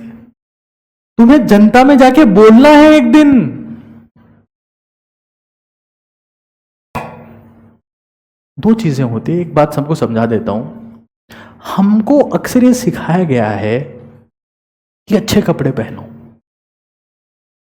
किसी भी इंसान की इमेज दो टाइप की होती है, एक वोकल इमेज कि वो कैसे बात करता है, कैसे बोलता है, दूसरी विजुअल इमेज कि वो कैसा दिखता है, कैसी ड्रेस पहनता है। दो टाइप की इमेज होती है। जब कोई इंसान मर जाता है ना, तो हम सिर्फ ये बात करते हैं कि उसने हमसे किस तरीके से बात की। कभी ऐसी बात नहीं करते कि वो जारा से कपड़े पहनता था, रेमंड्स का सूट पहनता था, उसकी ड्रेस में कभी भी हमने सलवट नहीं देखी, क्या प्रेस किए हुए कपड़े पहनता, ये बात नहीं करते। वोकल इमेज, और यही इमेज होगी जिसके दम पे आप कमाओगे। डॉक्टर बन जाओगे तब भी पैरासिटामोल ही लिखोगे दोस्त। ऐसी बात करके लिखते हो, उससे इमेज बनती है। मैं बहुत सारे डॉक्टर्स को ऐसे जानता हूं, बहुत सारे आईआईटीएंस को जानता हूं। बोलना तो पड़ेगा ना तुम्हें, या नहीं बोलोगे? गूंगे रहेंगे, बोले क्या हो गया, बोले डॉक्टर साहब यहां दर्द हो रहा है, बोले ठीक है मेरे भी हो रहा है, भाग जाए ऐसे। वी शुड हैव वर्ड्स, क्योंकि शब्दों से आपकी वैल्यू होने वाली है। तो हमें समझ लेना है कि दिस इज वेरी इंपॉर्टेंट, क्योंकि इससे पता है क्या होगा, आपकी चिंता खत्म हो जाएगी, आपका स्ट्रेस खत्म हो जाएगा कि मैं कल क्या करूंगा। कई बार तो ऐसा पता ही नहीं होता कि मुझे करना क्या है। कबीरदास जी ने कहा है कि चिंता ऐसी डाकिनी काट कलेजा खाए, वैद्य बेचारा क्या करे कहां तक मरहम लगाए। चिंता वो चीज है ना, इंसान कह सकता है कि मुझे इससे ये हो गया, इससे वो हो गया, इससे वो हो गया। The foundation the stress, worry, Hari worry and करी, तीन चीजें हैं दुनिया में। जैसे ब्रह्मा विष्णु महेश है, वैसे हरि वरी और करी तीन चीजें होती है। हरि वरी और करी, worry is the most important, वो सब कुछ डिस्ट्रॉय कर देती। चिंता से चतुराई घटे, दुख से घटे शरीर, मोह करे तो धन घटे, कहे गए दास। कई बातें हैं जो चिंता के बारे में कही गई है। चिंता तो अपने को नहीं करनी, चिंतन करना है। और चिंतन करने का तरीका क्या है? That is the memorisation. क्योंकि तुम्हारा दिमाग तो सोचेगा, तभी तो आजकल हम लोग बात करते हैं कि नाम जप करो। क्यों कह रहे हैं ये लोग नाम जप करो? बहुत सारे संत लोग कह रहे हैं आजकल नाम जप करो। क्यों कह रहे हैं? बिकॉज आपका ब्रेन रुक नहीं सकता। जैसे फेफड़े लगातार सांस लेंगे, आपका स्टमक लगातार डाइजेस्ट करेगा, आपका हार्ट लगातार पंप करेगा, वैसे दिमाग लगातार सोचेगा, और सोचेगा नेगेटिव सोचेगा। अगर तुम कुछ कंटेंट दिमाग में सोच रहे हो, कुछ चैप्टर दिमाग में सोच रहे हो, कुछ फॉर्मूला सोच रहे हो, तो भगवान की भक्ति करने जैसा ही है। वो तुम्हारा एहसान है तुम्हारे दिमाग के ऊपर कि तुम दिमाग को कुछ ढंग का सोचने का दे रहे हो। तो हर रोज ये रूटीन लिखना है कि मुझे क्या करना है क्या नहीं करना है, because that is very important. अब मैं बात कर लेता हूं जो थोड़ी सी ज्यादा काम की बात है कि आपके पास में कौन सी बुक्स होनी चाहिए, कौन सा स्टडी मटेरियल होना चाहिए, क्या टाइम टेबल होना चाहिए। सांस भर रहा है, सांसों की आवाज आ रही है मुझे, अभी तो पता नहीं पूरा बोर्ड भरेंगे एंड सो ऑन। देखो भाई, जब पढ़ाई लंबी है तो डिस्कशन भी थोड़ा सा इंपॉर्टेंट मैटर करता है, और एक रूम का माहौल, इस पे भी थोड़ा सा डिस्कशन मुझे कर लेना चाहिए। वैसे तो देखो सेमिनार इतना लंबा हो सकता है कि 10 दिन तक चल सकता है, बट मैं चीज़ों को थोड़ा सा फास्ट कर दे रहा हूँ। अगर आप और सुनना चाहते हैं ऐसा ही कंटेंट, तो YouTube पर नीट काका जी चैनल है, वहाँ पर ऐसे कई सेशंस हैं। OTT भारत एक प्लेटफॉर्म है जो हम लोगों ने मिलकर बनाया। OTT मीन्स ओजस्वी तेजस्वी तपस्वी भारत, और वो इंडिया के यूथ के लिए ही है जो हमने बनाया है। वहाँ पर सिर्फ ऐसे ही सेशंस आपको मिलेंगे जहाँ पर डिस्कशंस की बात होती है। खैर, यहाँ हम लोग बात कर लेते तो कौन सी बुक्स पढ़नी है, आप सब लोगों को है कुछ आइडिया है इसके बारे में? कौन सी किताब पढ़नी है? और तुम यही नहीं पढ़ोगे देखना, क्योंकि बहुत बोरिंग है। बोलते सब है, करता कोई नहीं। डॉक्टर साहब भी तो कहते हैं कि देखो सुबह उठ के एक्सरसाइज करनी है। डॉक्टर साहब खुद उठ रहे 11 बजे, रोज फ्रूट्स खाने। डॉक्टर साहब खुद मिराज खा रहे, sorry for that.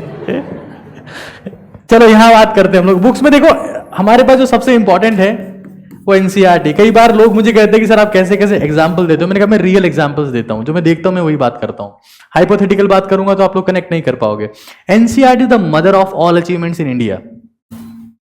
If you want to crack UPSC, if you want to crack JEE, you want to crack NEET, you want to SSC, कुछ भी एग्जाम आपको क्रैक करना है तो एनसीईआरटी। और एनसीईआरटी थोड़ी बोरिंग है, और इसीलिए हम लोगों ने, हमारी टीम ने कुछ एनसीईआरटी की डेरिवेटिव बुक्स बना दी है, जिसमें से एक का नाम है एनसीईआरटी निचोड़, एक का नाम है एनसीईआरटी फील, एक का नाम है एनसीईआरटी वर्ड टू वर्ड। ये सारी किताबें हम लोग हैं जिन्होंने इंडिया में पहली बार एनसीईआरटी बेस्ड कंटेंट बनाया।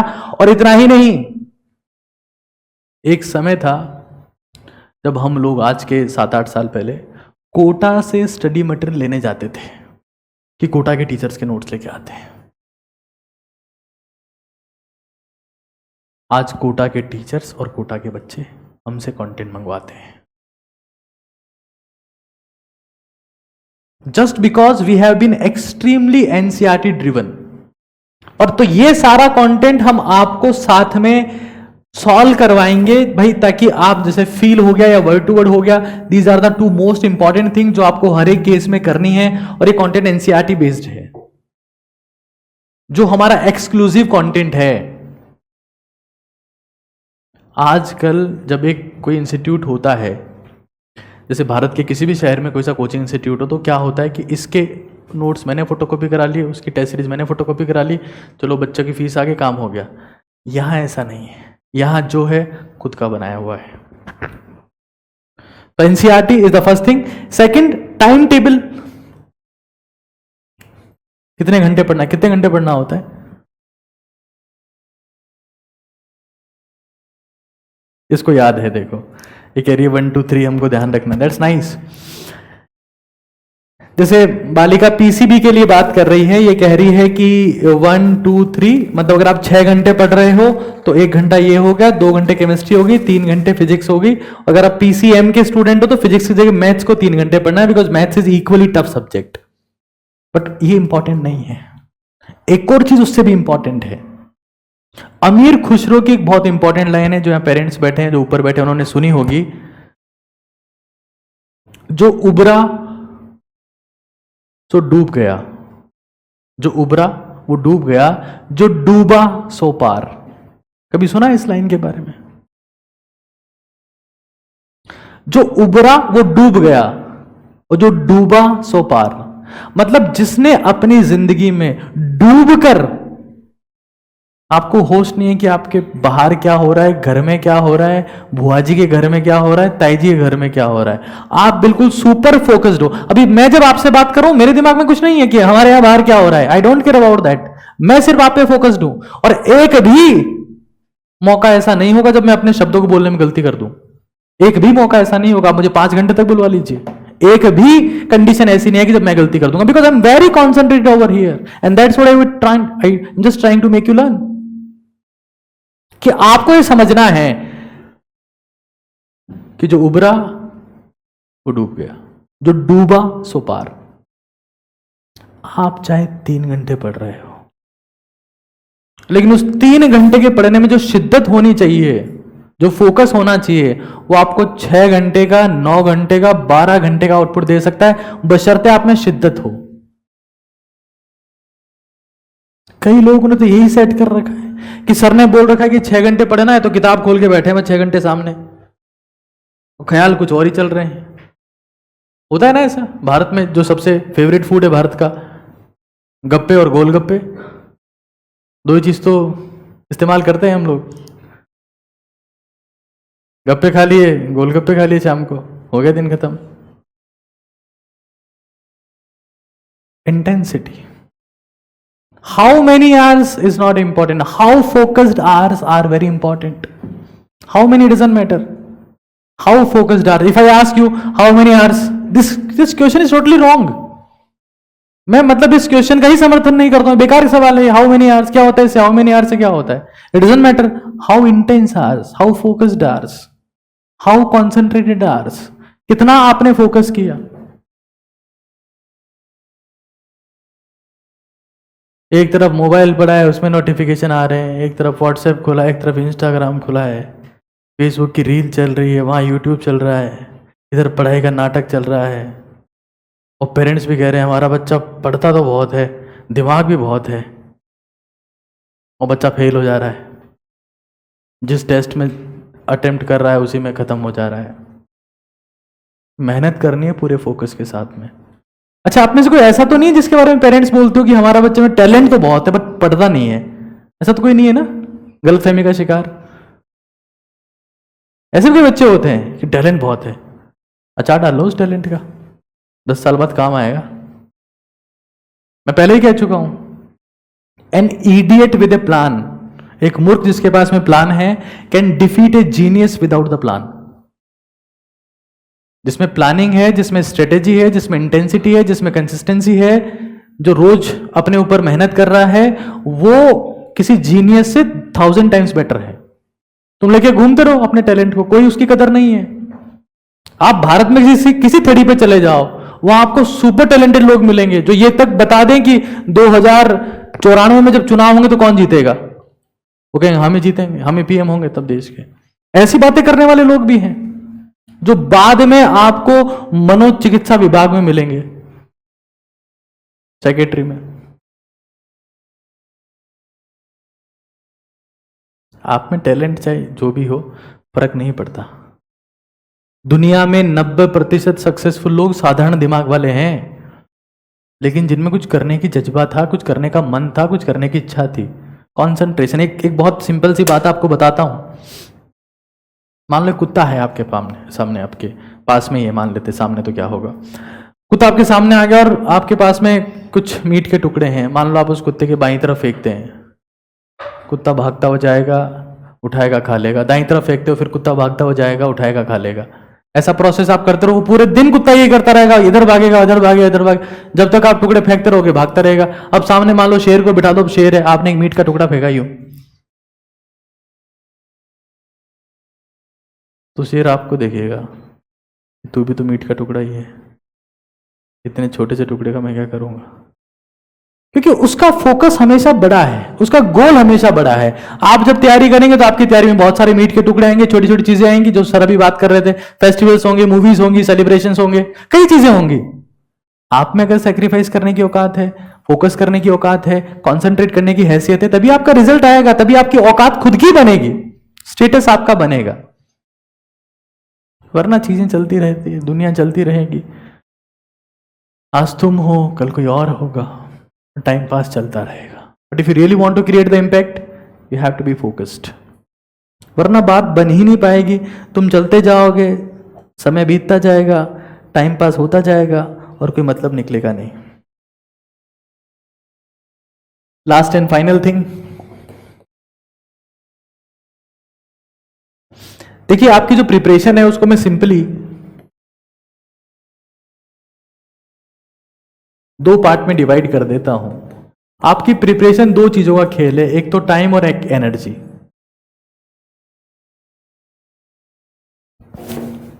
लाइफ भी इन दो चीजों से ही मिली हुई है, टाइम और एनर्जी।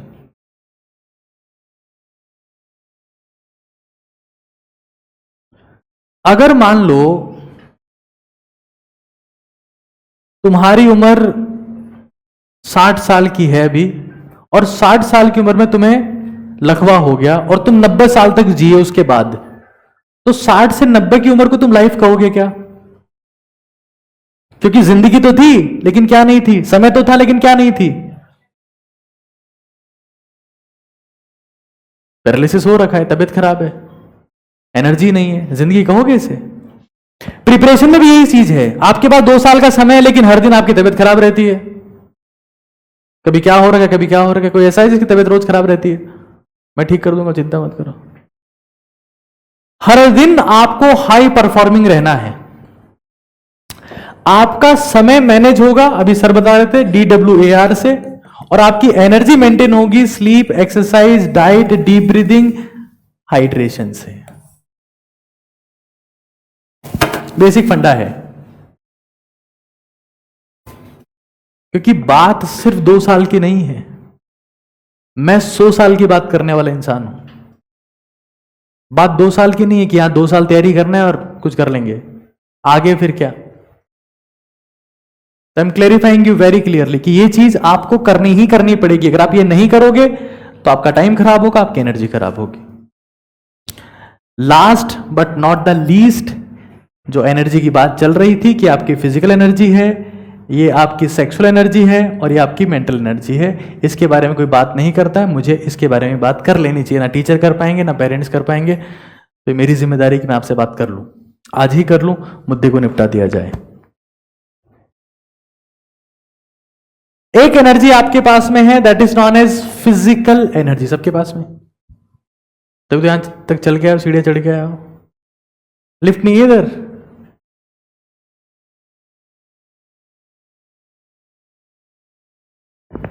तो अभी से लिफ्ट करना पड़ रहा है, लास्ट में लिफ्ट होती है। गलत कह रहा हूं यार? जवान लोग तो सीढ़ियां चढ़ते हैं भाई। फिजिकल एनर्जी आप में है, उसको प्रिजर्व करो, चुप रहने का अभ्यास करो। कांटे में वही मछली फंसती है जो मुंह खोलती है। जब तालाब में कोई मछुआरा मछली पकड़ने जाता है तो लपेटे में वही मछली आएगी जो मुंह खोल के बैठी है, उसी को कांटा लगेगा, बाहर आ जाएगी। अननेसेसरी घर के आर्ग्यूमेंट्स में तुम तभी फंसोगे। अगर मुझे सारे धर्म ग्रंथों का सार एक बार में बताना हो तो मैं कहूंगा चुप रहो, क्योंकि जिसे बोलना आता है वो चुप रहते हैं, जिसे बात करना आता है अक्सर वो चुप रहते हैं। मतलब अगर पूछा जाए कि बताओ किसको बात करना आता है, जो चुपचाप बैठा उसको ढूंढो, उसी को बात करना आता है। नहीं करनी है फालतू की बकवास, क्योंकि तुम जब यहां से 6 घंटे पढ़ के जाओगे तुम बैग फेंकोगे घर पे जाते, मम्मी रोज रोज आते हो, रोज में ठंडी रोटी मिलती है, क्या हो रखा है, and so on, you will be very frustrated. हर दिन 6 घंटे की क्लास से आपका पारा 7वें आसमान पे जाएगा। बैग फेंकोगे, ड्रेस फेंकोगे,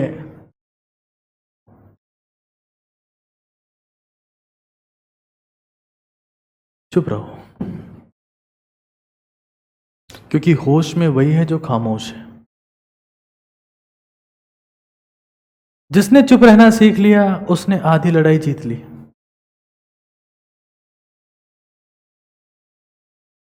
वरना घर में बहस करते रहोगे, दोस्तों से बहस करते रहोगे, तुम्हें टीचर चुप करवाते रहेंगे और ये सब चलता रहेगा जिसका कोई सेंस निकलेगा नहीं।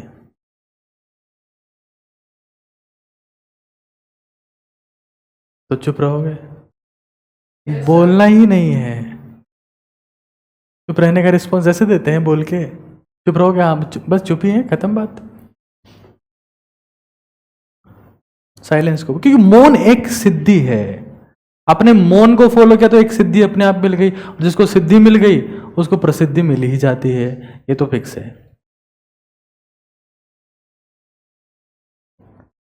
Physical energy conservation. और फिर मैं जो सर ने बताया अभी कि स्लीप, एक्सरसाइज, डाइट को फॉलो करना है, तो इससे आपकी ये एनर्जी बढ़ जाती है चुप रहने से, और एसिडी को फॉलो करने से, साथ में डीप ब्रीदिंग और हाइड्रेशन को फॉलो करने से। देखो एग्जाम इस एनर्जी से क्रैक होना है। अगर किसी की बॉडी खतरनाक होगी तो उससे एग्जाम क्रैक हो जाएगा क्या? अरे जोर से बोलो। आपने तो बोला मौन रहो, अब हम नहीं बोलेंगे। काम के समय बोलो। जब बोलने की जरूरत हो तब भी तुम चुप हो, तो इससे बड़ी बेवकूफी क्या हो सकती है ना? एक वर्ड है मारवाड़ी में, मैं उसका इस्तेमाल यहां नहीं कर सकता, क्लासरूम में बैठोगे तब करेंगे इसके बाद। एक आपके पास में एनर्जी, आपकी सेक्सुअल एनर्जी, जिसके बारे में बहुत सारे लोग, बहुत सारे पेरेंट्स, हर जना कंसर्न रहता है कि आजकल इंटरनेट पे कंटेंट ऐसा हो गया है, बच्चे गलत आदतों में लगे हुए हैं। पसीना बहाओ। गलत आदतों में वही लगेगा जिसमें एनर्जी होगी, और पसीना बहा दिया सब खत्म हो गया। तुम पसीना बहाओगे तो तुम गलत चीजों में इन्वॉल्व नहीं रहोगे, गलत चीजें नहीं बहाओगे, पसीना बहाओ।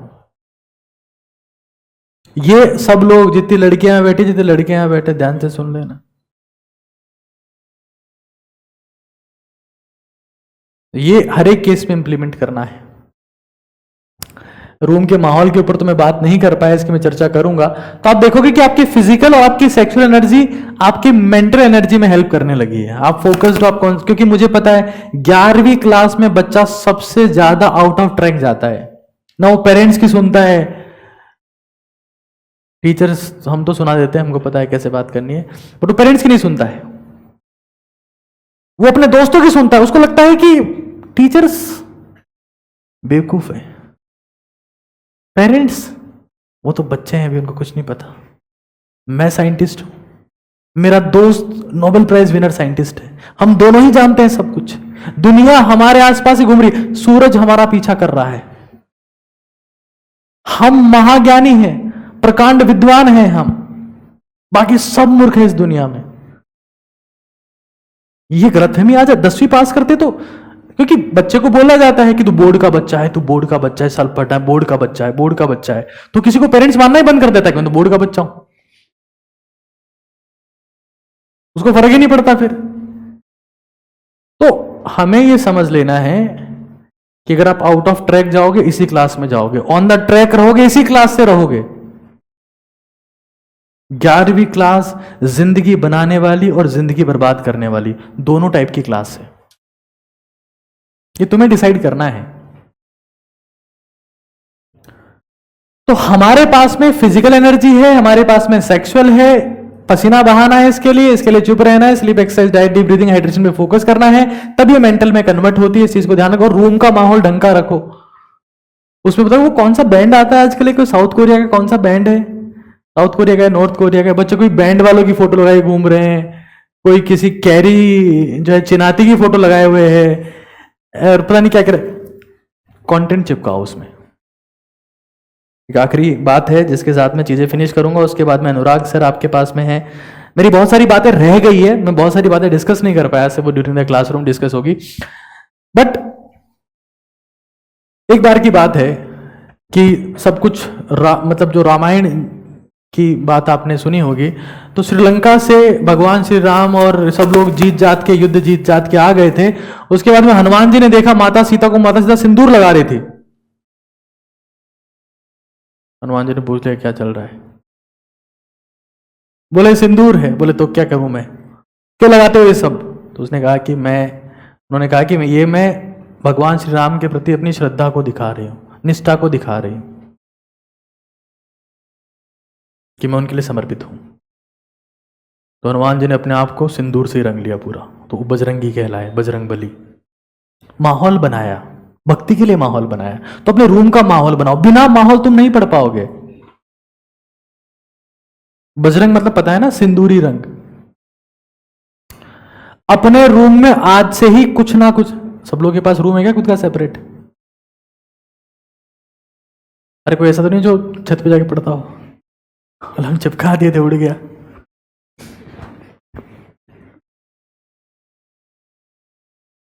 रूम का माहौल बनाओ, और ये सारी बातें हैं जो इंप्लीमेंट करनी है। एक बार मैं थोड़ा सा रिपीट करवा देता हूँ, हालांकि मैं देख पा रहा हूँ मैं बहुत सारी चीज़ें आपसे डिस्कस नहीं कर पाया, बट कोई बात नहीं, समय की कमी है। इसमें भी मुझे कई लोग कहेंगे कि आपने बहुत ज़्यादा समय ले लिया है। ये तो आप लोग का मुद्दा नहीं है, ये तो मैं पेरेंट्स से उम्मीद करता हूँ कि वो आपका कंपैरिजन नहीं करेंगे। ऐसा होता है ना? ये तुम लोग सोचो ना यार, मतलब अगर कोई आप किसी एक कार को दूसरी कार से कंपेयर कर रहे हो तो दिक्कत फैक्ट्री में कि कार में है? एक ऑल्टो कार अगर रोल्स रॉयस से कंपेयर हो रही है, लेट्स सी, कि बेटा तू तो ऐसा नहीं करता, तो पेरेंट्स खुद की बेइज्जती करते हैं अपने बच्चे की बेइज्जती करके। खैर, ये ध्यान है सब लोगों? जोर से बोलो, क्या लिखा हुआ है? Your achievement. सर आपके अचीवमेंट आप देखो, है ना? यस। कौन है ये बच्चा? Very nice. ये होता है प्रेजेंस ऑफ माइंड। जब मैं तुमसे बात करूंगा तो योर लिखूंगा ना यार, और तुम जब मेरे से बात करोगे तो योर अचीवमेंट। इंग्लिश माध्यम के बच्चे हैं ये, अंग्रेजी मीडियम के, जिनको ना हिंदी आती ना अंग्रेजी आती। साइंस तो खैर तुम लोगों को सिखा दी जाएगी। ये सब लोगों को पता है इन्वेस्टमेंट इन योरसेल्फ कैसे करना है, पता है? देखो, शेयर मार्केट का रिटर्न आया नहीं आया, म्यूचुअल फंड का रिटर्न आया नहीं आया, खुद के इन्वेस्टमेंट का रिटर्न आता है और वो 1000 गुना आता है। And this is the only way. RSRM, SED, DHR, so on. ये कंसिस्टेंट इंटेलिजेंट की बात है और मैंने काफी सारी बातें आप लोगों के साथ में डिस्कस की है। अब अनुराग सर आपके सामने आएंगे, और अनुराग सर IIT धनबाद से पास आउट है, मेरे स्कूल मेट रहे हैं, मेरे बैचमेट रहे हैं। तो वो एक बार IIT के बारे में, खुद ने सर ने IIT क्रैक किया है, तो उसके बारे में थोड़ा सा आपसे डिस्कस करेंगे। और कई लोग अब बेहोश होने की स्थिति में होंगे। एनर्जी बची है, यस और नो? अरे जोर से बोलो यार। देखो, पहले दिन तुम क्रैश हो गए तो तुम्हारे और प्लेन में क्या डिफरेंस रहा? एनर्जी अपने को मेंटेन रखनी है। उम्मीद कर सकता हूं क्या मैं? कई लोग तो साइड स्टैंड लगा के बैठ गए ऐसे। सब लोग मेन स्टैंड पे रहो, बिल्कुल सीधे। साइड स्टैंड लगा कोई नहीं बैठेगा। पेरेंट्स आप रेस्ट कर सकते हैं, कोई दिक्कत नहीं। कई पेरेंट्स भी बिल्कुल सीधे हो गए। आप बिल्कुल रेस्ट करिए, कोई दिक्कत नहीं है। ऊपर जितने बैठे हो भी रेस्ट करिए। Thank you so much. Thank you everyone.